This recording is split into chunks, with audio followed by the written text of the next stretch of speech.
5 birds in my bedroom. No boyfriend, but who needs a boyfriend when you have 5 birds in your bedroom? Oh, hello, YouTube. Oh my gosh, that even feels uncomfortable to say. Okay, so I know it's been a long time and I am gonna catch you guys up on what's been going on because some things have indeed been going on. So the birds are excited, so you'll hear some birds. I know, it's regular. Yeah, so it's been a really long time since I uploaded a video, 2 or 3 months at least. And there's a couple reasons for that. The biggest reason is that I have actually been back in school, back in university. I'm taking courses online, doing an equine science related program with horses. So I've been really tied up with school. But I've had a lot going on. I've had some family members in the hospital. Everybody's okay. But it has been keeping me pretty tied up. Things have happened and you guys are long due for an update, and hopefully I'll be back into regular uploads soon.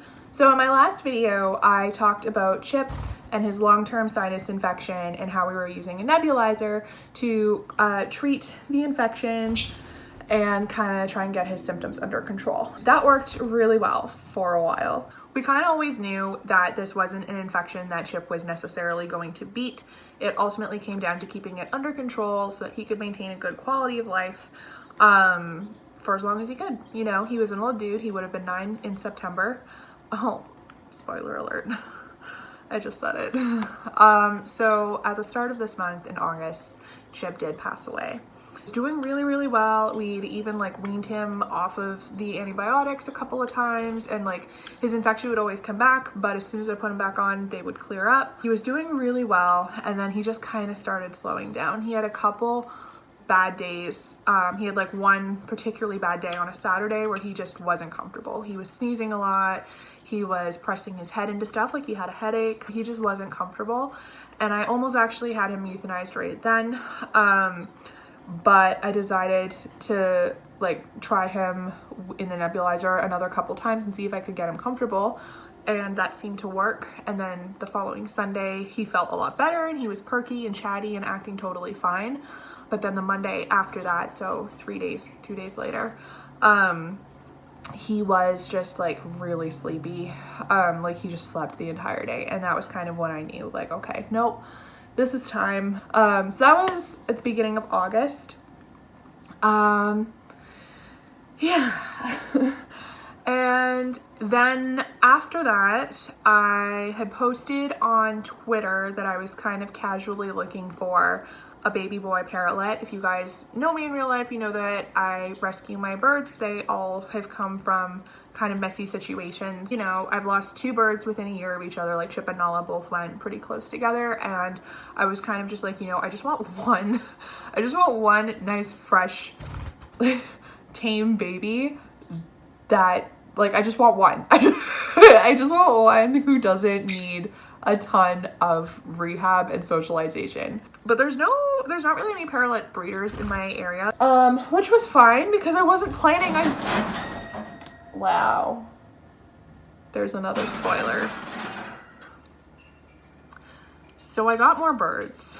Okay. So then I get a call, someone posted in a Facebook group that I'm in, knowing that I was looking for 1 male parrotlet, posted that there were 2 hand-fed babies in my area, in need of a home. Anyways, so I was oh, no. I don't want to, but these guys seem really bonded, so I don't want to split them up. One's a boy, one's a girl. But then I decided just to drive down an hour and a half out of my way, to go look at them. And I came home with 2 parrotlets. 2. I have 5 birds. I have 5 birds in my bedroom. No boyfriend, but who needs a boyfriend when you have 5 birds in your bedroom? One of whom is humping my ponytail right now.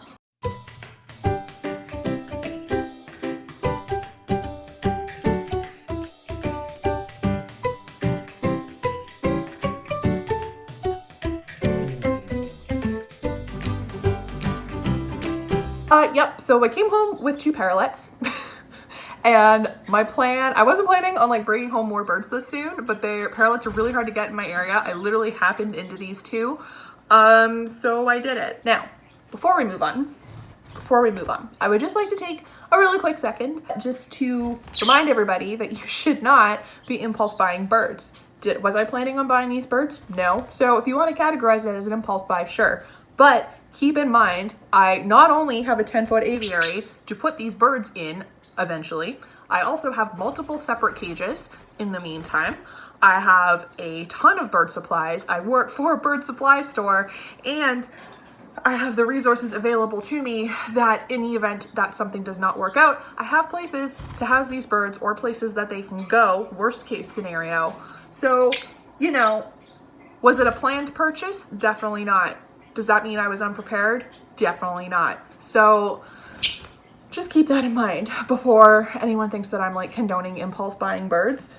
I'm also 29 years old. I pay my own bills and I have the space to house multiple birds. I'm not bringing them into my parents' house or someone else's house or getting other people to look after them. I'm entirely responsible for my pets. Okay? Okay, cool. Let's move on.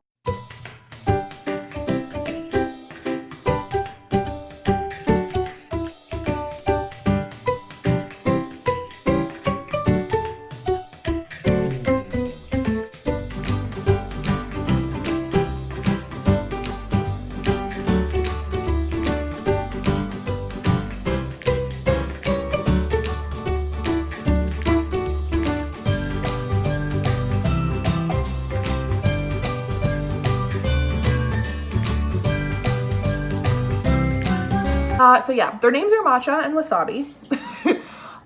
And they are male and female. They are 4 months old, 5 months old now. 5 months as of this month. They are currently housed together, which you'll see in my setup. And then when they start to mature, I am going to separate them. So my ideally I'd like to be able to keep them together. And if for some reason I'm able to, that would be awesome. But if not, I am prepared to separate them, and I do let them share out of cage time with, they've met Indy and Cusco. They haven't met Kita yet. And they've been pretty good meeting the other birds, but that's supervised as well. I don't know these birds. I do know that parrotlets are generally very territorial birds, so I don't want to put anyone in a situation where they get bit or hurt or otherwise upset. So I'm just kind of taking everything slow with these guys. They are hand raised, but they have not been worked with in about 2 months. So they are definitely not what I would describe as tame, but everything is coming back to them really quick. They are taking millet from my hands and stuff now. I've had them for about a week, so they're just kind of like settling in. They're all riled up now because Cusco jumped on their cage. That's what you heard. Anyway, so yeah, let's go take a look at Wasabi and Matcha.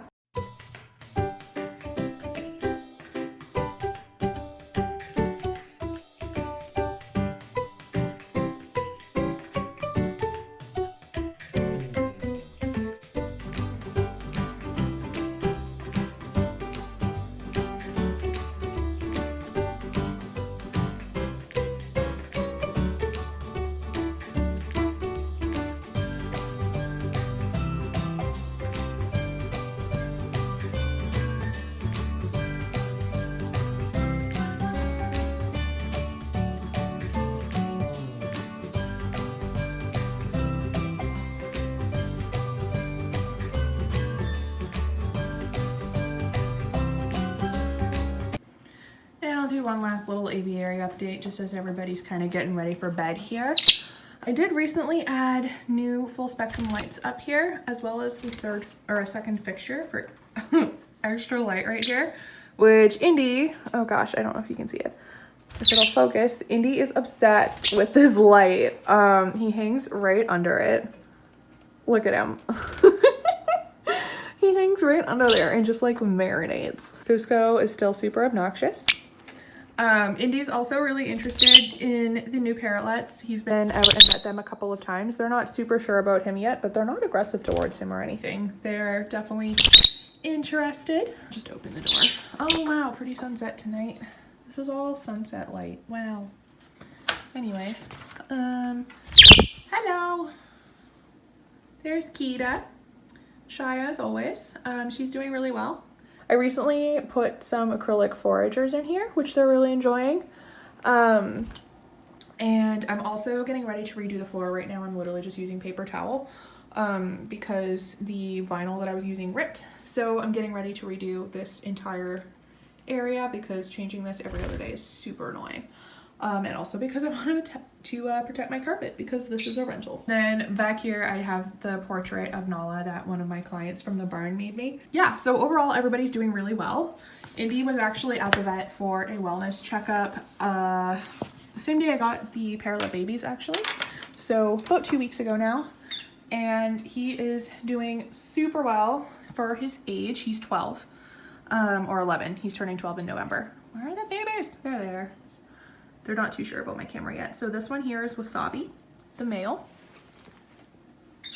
And this one in the back behind him, that is Matcha.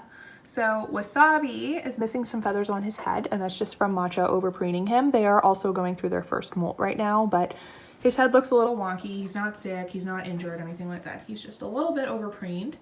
And you can tell the difference between the two of them because male parrotlets have these blue stripes. Oh my god, they're not even in the shot, Ariel. Parrotlets have these blue stripes on the base of their wings, and the females do not. So they're still pretty shy, but they're definitely mellowing out. And I'm really looking forward to getting to know them better and training them more and just having some fun little babies around. Okay, you guys, that's it for this video. Thank you so much for sticking around, as always. YouTube likes to punish inconsistent uploaders with the algorithm, so every time you guys find one of my videos and leave a comment or a thumbs up, it means a ton because it does kind of bring me back onto people's feeds. So I really, really appreciate you sticking around. It means a lot. And I'm sorry this video was such a hot mess. I will hopefully be back into regular uploads soon. And in the meantime, take good care of your animals, and I will see you when I see you. Bye, guys.